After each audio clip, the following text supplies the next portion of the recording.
Hello my dear students and welcome back to my channel excellent learning point. तो बच्चों कैसे हो आप सब? आई होप आप सब अच्छे होंगे। तो देखो बच्चों, आज की इस वीडियो में हम क्लास 10th का वर्कशीट नंबर 44 डिस्कस करने जा रहे हैं।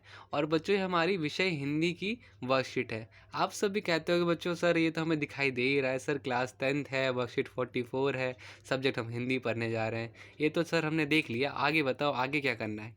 तो देखो क्या लिखा हुआ है ये बच्चों, चलो मैं वापस से बता दूं, ये बच्चों आपकी 14 अक्टूबर की वर्कशीट है, ठीक है, ये बताना भूल गया था। अच्छा देखो लिखा हुआ है यहाँ पर, बच्चों पिछले कार्य पत्रकों में आपने सत्र मतलब 2020 से 21 के सीबीएसई के पाठ्यक्रम में शामिल क्षितिज भाग 2 के पाठ्य पाठों पर आधारित कार्य पत्रों का अध्ययन किया। उम्मीद है कि आप पाठ्यक्रम में शामिल अपनी पाठ्य पुस्तक क्षितिज भाग 2 के सभी पद्य पाठों को पढ़ लिया होगा और समझने का प्रयास किया होगा। इस आधार पर सूरदास के पद पाठ के अभ्यास कार्य के महत्वपूर्ण प्रश्नों के उत्तर लिखिए। तो बच्चों यहाँ पर ना हमने जो चैप्टर पढ़ा हुआ था अपनी वर्कशीट में सूरदास के पद, उसी के ऊपर बच्चों आज कुछ क्वेश्चन आंसर्स हैं, ठीक है। अब जैसे कि आपको यहाँ पे मैं क्वेश्चन आंसर पूरे दिखा देता हूँ, ठीक है, फिर मैं आंसर शीट पे आता हूँ। ये बच्चों मेरे ख्याल से ये देखो 5 क्वेश्चन बार बार रिपीट कर दिया, छठा क्वेश्चन होगा ये, ठीक है ना। 6 क्वेश्चन है बच्चों, ठीक है। तो चलो बच्चों आ जाओ, मैंने सारी वर्कशीट भी आपको दिखा दी, 6 क्वेश्चन हैं। तो आते हैं आंसर शीट पे। तो बच्चों अब यहाँ पर क्या है, यहाँ पे लिखा हुआ है प्रश्न 1, गोपियों द्वारा उद्धव को भाग्यवान कहने के क्या व्यंग निहित थे। तो बच्चों देखो यहाँ पर क्या होगा, गोपियाँ वास्तव में उद्धव को भाग्यवान मानती है, लेकिन वो व्यंग करते हुए उसे भाग्यवान कहती है क्योंकि उद्धव कृष्ण के सानिध्य में रहते हुए भी उनके सौंदर्य व प्रेम के बंधन में नहीं बांध पाए। मतलब कि बच्चों वो उनके साथ रहते थे ना उद्धव, और लिखा हुआ है उनके हृदय में कृष्ण के प्रति बिल्कुल भी अनुराग उत्पन्न नहीं हुआ, इसलिए प्रेम के बंधन में बंधने से मन में जो सुखद अनुभूति होती है उससे वह पूर्णतः अपरिचित थे। ठीक है बच्चों, तो ये फर्स्ट का आंसर हो गया हमारा। तो आप समझे वैसे मतलब क्या हुआ इस फर्स्ट क्वेश्चन का। तो उन्होंने उसको उद्धव को भाग्यवान क्यों कहा, तो देखो बाकी सारी गोपियाँ क्या होती थी, कृष्ण भगवान के पास जाना चाहती थी, हमेशा उनके साथ रहना चाहती थी, बट ऐसा नहीं होता था, और कृष्ण भगवान ज़्यादातर उद्धव के साथ ही रहते थे। तो इसलिए उन्होंने ऐसा कहा कि उनको तो पता ही नहीं प्रेम क्या होता है, प्रेम वर्ड से वो क्या है, पूर्णतः अपरिचित है, ठीक है, ये बात लिखी हुई थी। अब बच्चों फिर उसके बाद हमारा नेक्स्ट क्वेश्चन है, उद्धव के व्यवहार की तुलना किस किस से की गई, ठीक है।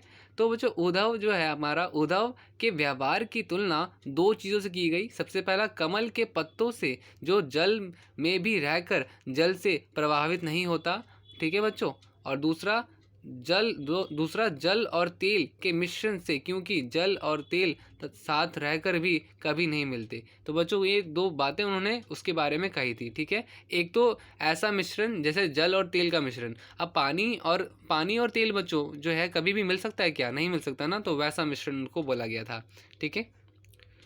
फिर बच्चों नेक्स्ट क्वेश्चन है हमारा, कृष्ण के प्रति अपने अनन्य प्रेम को गोपियों ने किस प्रकार अभिव्यक्त किया।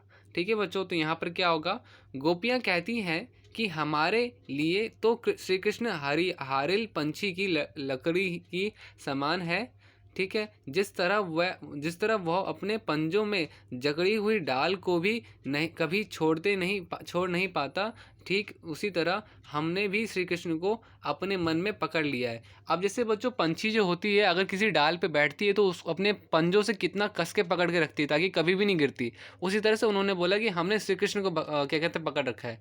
वैसे इन्होंने एग्जाम्पल काफ़ी अच्छा नहीं लिया, खैर कोई बात नहीं, यानी बसा लिया है, ठीक है। तो उसके आगे बच्चों और उन्हें अपना मान लिया है। गोपियाँ ये भी कहती है कि हमने अपने मन क्रम वचन से श्री कृष्ण को अपना मान लिया है और हम दिन रात बस कान्हा को पुकारते हैं, ठीक है बच्चों। तो यहाँ पे गोपियों को है कि वो उनको कितना चाहती थी, और मतलब कि उन्होंने एग्जाम्पल यहाँ पे दिया कि जिस तरह से एक पंछी जो है लकड़ी को एकदम कस के पकड़ती है, उस डाल को काफ़ी जकड़ के पकड़ती है पंजों से और छोड़ती नहीं है, उसी तरह से यहाँ पर वो ये जो लड़कियाँ हैं, जो गोपियाँ हैं, वो सारे भी श्री कृष्ण को पकड़े हैं, ठीक है।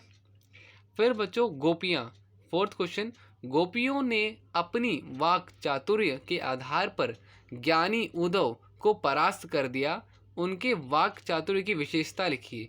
अब बच्चों वाक चातुर्य यहाँ पर क्या मतलब बोला जा रहा है, तो बेसिकली मतलब क्या क्या उन्होंने इस्तेमाल किया, किस तरह के व्यंग उन्होंने इस्तेमाल किए वो चीज़। तो गोपियों ने वाक चातुर्य से ज्ञानी उद्धव की उद्धव भी परास्त हो जाते हैं, क्योंकि गोपियाँ व्यंग करने में प्रवीण हैं, इसलिए गोपियाँ अपनी बात को बिना किसी डर के स्पष्ट कर देती हैं। तो बच्चों ये था जिस वजह से उद्धव वहाँ से उनसे हार गया। परास्त मतलब होता है बच्चों हार जाना, तो वाक चातुर्य मतलब बातों में, ठीक है बच्चों, वाक मतलब होता है बोलना। तो ये चीज़ क्लियर हो गया, ये चीज़ क्लियर हो गया बच्चों। अब आते हैं नेक्स्ट क्वेश्चन में, फिफ्थ है बच्चों, संकलित पदों को ध्यान में रखते हुए सूर के भ्रमर गीत की मुख्य विशेषताएं बताइए। तो बच्चों भ्रमर गीत की निम्नलिखित विशेषताएं निम्न है। सबसे पहला, निर्गुण निर्गुण और निराकार भक्ति से ज़्यादा सगुण और साकार भक्ति को ज़्यादा महत्व दिया गया है, ठीक है बच्चों। फिर बच्चों नेक्स्ट है आपका, योग साधना का महत्व प्रेम की एक निष्ठा के सामने कम है। फिर बच्चों गोपियों विरह वेदना झेल रही है।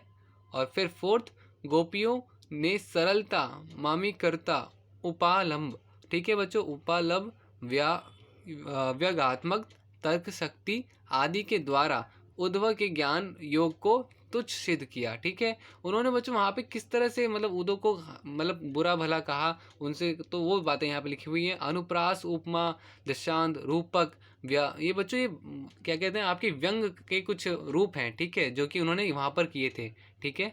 फिर अनेक अलंकारों का सुंदर प्रयोग किया गया, और फिर शुद्ध साहित्यिक ब्रज भाषा का प्रयोग हुआ है, ठीक है। तो बच्चों काफ़ी सारे बच्चों ने मुझसे कमेंट किया था कि बच्चों सर आंसर हमें क्या कहते हैं थोड़े बड़े चाहिए, तो अब मैंने थोड़ा बड़ा इसलिए लिखा है कि जिनको बड़ा लिखना होगा तो वो पूरे 8 पॉइंट लिख लेंगे, और जिनको छोटा लिखना है तो मैं उनको बता दूं कि आप अच्छे से फर्स्ट पॉइंट लिख लो, और आप सेकंड पॉइंट लिख लो, और थर्ड ये फोर्थ पॉइंट, इतना भी काफ़ी है। इतना लिखोगे तो भी काफ़ी है, और पूरा भर के लिखोगे तो भी काफ़ी है, ठीक है बच्चों। देखो आंसर आपको, देखो आंसर बड़े छोटे तब होते हैं, डिपेंड करता है कितने मार्क्स का क्वेश्चन है।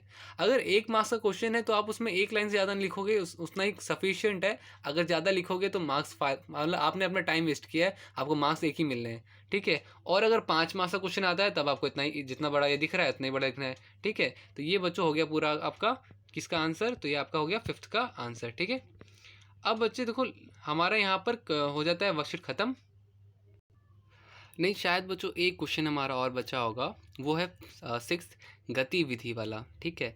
तो गतिविधि क्या है, तो यहाँ लिखा हुआ है, गतिविधि जिस प्रकार उद्धव को गोपियाँ अनेक प्रकार के तर्क देती है, वैसे ही आप अपने जीवन की किसी एक घटना का उल्लेख कीजिए जिसमें आपको अनेक तर्क देने पड़े हों। तो बच्चों यहाँ पर आप आंसर लिख सकते हो कि मुझे विद्यालय के उत्तराखंड टूर पर जाने के लिए अपने माता पिता को मनाने के लिए अनेक तर्क देने पड़े, ठीक है। मतलब कि आप बहुत सारे रीज़न दे सकते हो, ये वो दिस डैट, कि मुझे जाना है, मेरे सारे दोस्त हैं, मैं फ़ोटोज़ खिंचवाऊँगा, मुझे घूमना है, तो वो हो गया यहाँ पर इसका आंसर, ठीक है।